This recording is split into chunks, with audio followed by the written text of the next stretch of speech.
భారతదేశంలో 50 సంవత్సరాల కిందట ఇంచుమించు 14 సంవత్సరాల పైనే ఇందిరాగాంధీ గారు ఏకఛత్రాధిపత్యంగా ఒక ప్రధానమంత్రి అయ్యారు. ఆ తర్వాత ప్రతిభా పాటిల్ గారు ప్రెసిడెంట్ అయ్యారు. ఇప్పుడు ద్రౌపది ముర్ము గారు ప్రెసిడెంట్ అయ్యారు. అయినప్పటికీ ఈ లింగ వివక్ష అనేది రాజకీయాల్లో ఇంకా పోలేదు.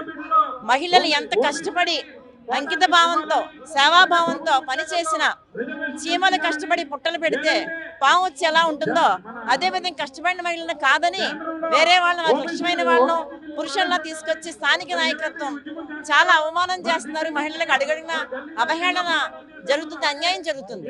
దీన్ని దృష్టిలో పెట్టుకుని ప్రాంతీయ పార్టీ నేతలు కానీ జాతీయ పార్టీ నేతలు కానీ మహిళలకి 50% పైగా మహిళలకి 33% మహిళాభివృద్ధి సంబంధం లేకుండా అసెంబ్లీలోను పార్లమెంట్లోను కేటాయించినప్పుడే మహిళలకి న్యాయం జరుగుతుందని లింగ వివక్షను నిర్మూలించవచ్చని తెలియజేస్తున్నాను.